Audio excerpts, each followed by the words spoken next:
Hi, my name's Seth Westfall. I'm the Director of Golf here at QUERENCIA Golf and Beach Club in beautiful Los Cabos, Mexico.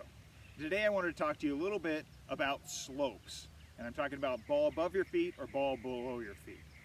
Now, part of how the ball is going to respond is going to be contingent on the club you're hitting. I'm here on our beautiful third hole Fazio golf course, and we've got about a 9-iron left to the green.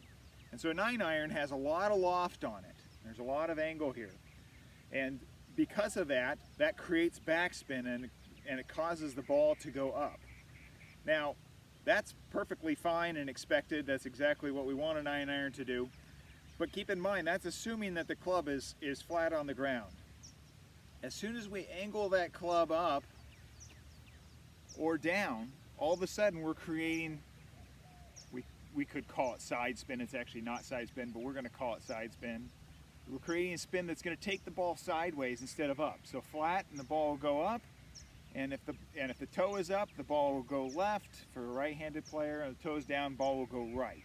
And the idea being is that loft right there is going to create the backspin or spin in any. It's on an axis actually. It'll spin in any axis, any direction, depending on how that club impacts the ground. Now, of course, here I've got the ball above my feet significantly. And so because of that, when I set up, that toe is going to be a little bit upright. You know, if I was out measuring this for actually being flat, that toe is going to be a little bit upright, and that's going to create some again, backspin as it comes off. The dimples of the ball will grab the air, and it'll move to the left. And conversely, if I'm here and the ball's below my feet, then likely I'll strike the ball with the club toe down or heel up a little bit more than normal, and that ball is going to go right. Now I do want to put a disclaimer here, and I'm speaking from a right-handed player here, so I apologize to all my lefties out there, but keep in mind that if that ball is below my feet far enough that my wrists don't bend enough for me to get that toe way down and heel way up as far as true level. So it's not going to go as far right as possible, and if I'm actually hitting on a slope, likely the heel of the club will hit first, which sometimes can cause the ball to go left. And I think we've all set up with the ball below our feet, expecting a fade of some sort, and all of a sudden we've just yanked one. And I think there's two reasons for that. And the first reason is that heel of the club hits the ground first, and it waves that face over and creates a left ball. And the second one is, if the ball is truly severely below your feet, it's really tough for your body to get through. And as you swing, likely trying to maintain some sort of balance, that lower body will stop, and what will happen with that club is it'll work left very quickly and very, very fastly. Not just the face, but the club path itself. So ball below your feet, I always found to be a little more dangerous and a little less predictable, because you've got, is the heel going to strike first? Is my lower body going to move? And so one of the tricks to that, again, ball below your feet, would be to go ahead and club up and hit a 3/4 or half shot. And what that'll do is it'll give you a little bit extra length in the club, so you maybe don't have to crouch so much to get down to it. And it'll also give you an opportunity to kind of hit down on the ball a little bit more, kind of like a punch shot is how I like to play it.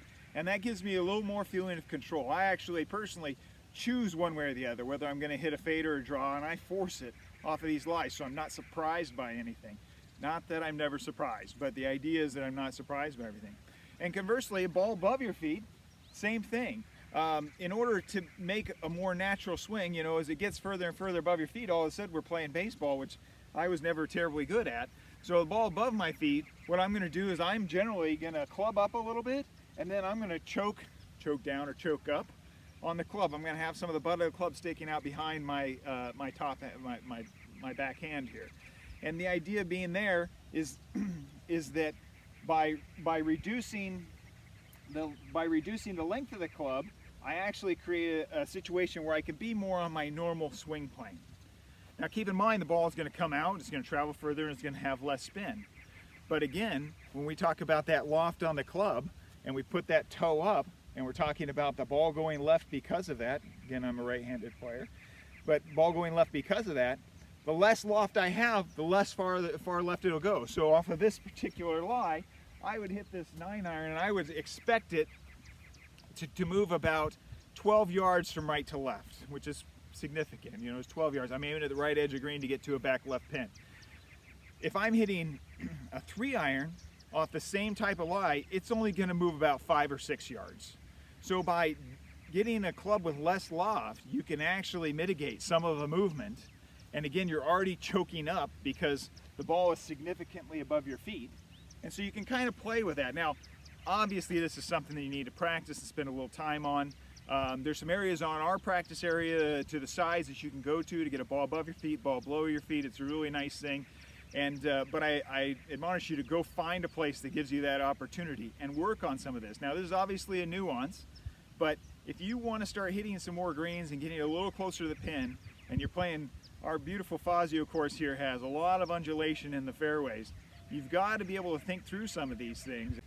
Now, I'm not asking you to spend a lot of time on this on the course as far as thinking through each mathematical step and each percentage, because you know we want to play, we want a pace of play. But if you spend a little time on this, it'll become natural very quick for you to make some very fast decisions that'll make you a better player. Remember, a little bit of information can make all the difference. Good luck out there.